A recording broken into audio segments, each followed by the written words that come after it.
Et Tolède, d'où l'on retrouve notre envoyé spécial Sofiane Barodi. Sofiane, bonsoir. Bonsoir Abdelkader. Alors Sofiane, que peut-on retenir de cette 47e conférence de Le Coco?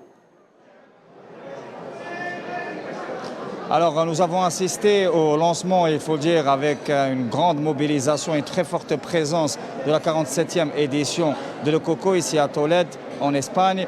Et premièrement, ce qui est vraiment à retenir, c'est que la plupart des participants qui ont ouvert, notamment la coordination de solidarité espagnole avec le peuple sahraoui et le président Pierre Galland, le président de Le Coco, mais aussi les différentes délégations qui sont intervenues, sont revenus sur l'importance de maintenir le cap de la résistance. Et ils ont mentionné notamment, si vous voulez, le lien stratégique important entre les luttes du peuple sahraoui et la lutte du peuple palestinien qui est confronté justement aujourd'hui à un acharnement et à des crimes de guerre caractérisés.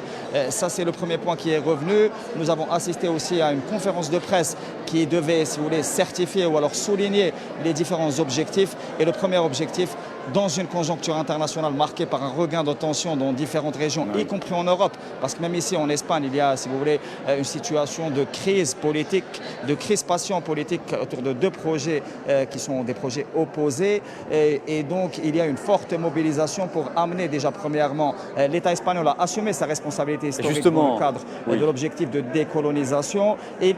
Oui, justement, Sofiane Barodi, le gouvernement Sanchez est-il réceptif à ces appels? Y a-t-il des signaux qui laissent présager un retour à la position historique de l'Espagne?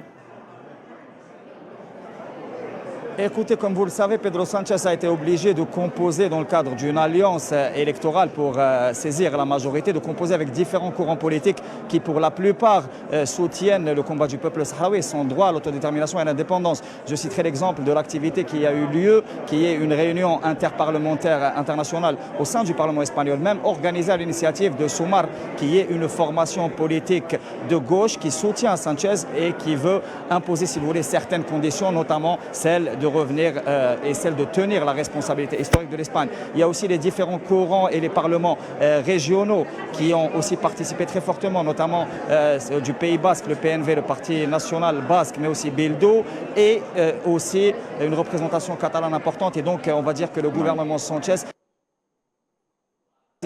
Merci beaucoup, Sofiane Barodi. Vous étiez en direct avec nous depuis Tolède.